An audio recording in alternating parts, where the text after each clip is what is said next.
January 2009, Sailability Auckland hosted the Kiwi Cup World Championship in Auckland.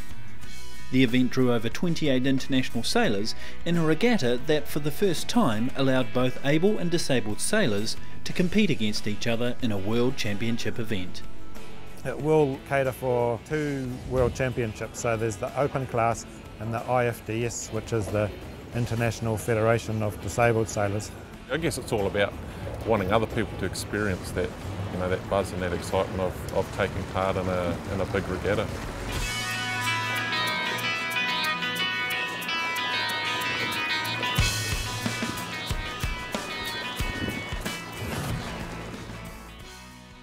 Well, we're down on the wharf now and the sailors are slowly coming down, getting themselves rigged up with the gear they're going to need out on the water today. We've got the crew here are being briefed. They'll be helping the sailors into the boats. Sailability just wouldn't be able to function without our volunteers. We rely on them hugely and we're indebted to them. Coordinating these volunteers is Helen, a member of Sailability Auckland and a keen sailor herself. I think I've probably got about 100. I mean, they don't all turn up every day, but over the week, there's probably about 100 names we've gone through. Today I'm on dockside, so I'm going to be helping to winch the less able-bodied into the boats before they go, and then taking them out at the end of the racing. This is using a bosun's chair, which is slightly different from the ordinary slings that we use, and she'll leave her bosun's chair on while she sails, and it makes it very easy just to lift her up and pull her out when we're finished for the day. It was started by a man called Peter Cowley, and he was a doctor in Herne Bay. He started off taking people sailing in keelers, specifically people with disabilities. They took on the name of Sailability, which is an international organisation. Sailability is considered to be the most active sailing organisation for people with disabilities in the world. The regatta, the brainchild of Tim Dempsey, he raised the idea at one of our Sailability meetings. In 2006 I went and sailed in the Mobility Cup in Vancouver, Canada, and was really coming home from that. I really felt that New Zealand could benefit from something like the Mobility Cup, which is Canada's largest event for sailors with disabilities. I mean, I just came back, I was buzzing and really wanted to get things up and going in Auckland. Started sailing when I was very young. I grew up in Rotorua, we lived next to the lake, so I was a member of the Rotorua Yacht Club. And as my disability progressed, I found it harder and harder to go sailing, so I'd given it up for a number of years. Then I read an article about Sailability Auckland, came down, had a go, and really realised what I'd been missing, for all those years. Dave Ellerton from Taranaki has had a passion for sailing ever since he was a boy.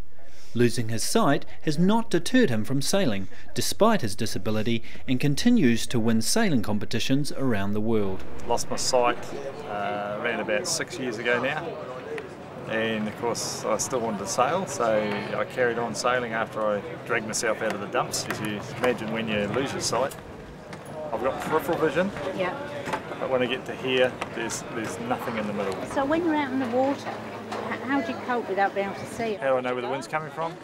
I use all my other senses, my ears, my face, the back of my neck, because the wind should theoretically be coming straight down the course. When that happens, it's sort of easy because I just tack off, start counting, watch the other boats around me because I've got that peripheral, so I can see if there's any movement out there and where they're going, and sort of pick it up from there. It's probably the first opportunity for the sailors to actually test each other out and see how they perform on the water, how they are going to be able to compete and set themselves up against each other for the rest of the week. Hundreds of boats fill the harbour on the 169th Auckland Anniversary Day. It's a fitting occasion to begin the Kiwi Cup Regatta in the true city of sails. What an amazing sight to look back down the harbour and see 22 Liberties out here for the first practice day. And pretty exciting day for me because it's been a year of hard work to get to this point. This is the little Kiwi that started it all, and this Kiwi sailed with me in every overseas race that I've ever sailed in. Pretty exciting day for him too. I mean, I speak to a lot of groups and I say to them that, I'm here to talk to you about what I believe is one of the most accessible sports in the world, and what makes it accessible is the technology that we use. We use the Access Liberty, and that has some specific features which make it very accessible through the technology. It is the revolutionary design of the Access Liberty that gives it stability and simplicity, with a surprising turn of speed. They were designed with disabled people in mind, just like able-bodied people were in mind, and blind people or whatever. Someone who's never even been in a sailing boat before, you can be sailing instantly and sail out, turn around, come back, and someone can explain the technical side of it later on. Chris Cook has been sailing since he was a child. As his paraplegia advances, Chris has been constantly looking for boats that will help him to continue sailing competitively. Fantastic boat for everyone. That's the only boat I will sail as my paraplegia has increased. It enables so many people to sail that could not normally sail and to experience the freedom of sailing. There's nothing like it. I've been sailing since a child and I love it. Hi, it's Peter Carr, Principal Race Officer for the Sailability Disabled World Sailing Championship. We're sitting out near Bayswater. Our objective is to give each race of approximately half an hour's duration. Perfect, actually. Nice breeze, sunny. It's going to be fun. One of the more experienced sailors in the Kiwi Cup is favourite Joshua Mackenzie Brown, who is the current disabled world champion and here to defend his title. I think it's a great opportunity for everyone to come across and sail the Liberty, because the Liberty doesn't get, especially New Zealand, it doesn't get much high-level competition. I mean, especially for me, it's a great opportunity just down the road for me to sail against all these great sailors. So I just hope that everyone has a great time and enjoys what New Zealand has to offer.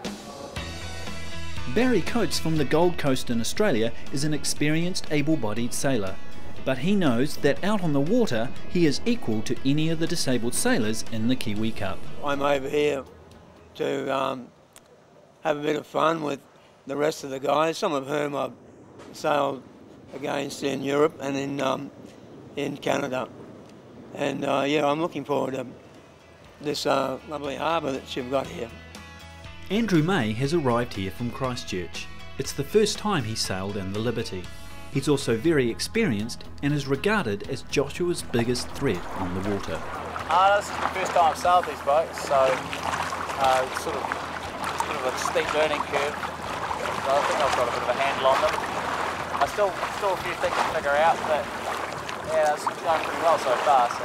It's the first time we've had a world championship of this type, and it's also the first time that there's been a championship which is open, so you're going to see people with disabilities and without disabilities all racing in one fleet, so it's about taking the barriers away.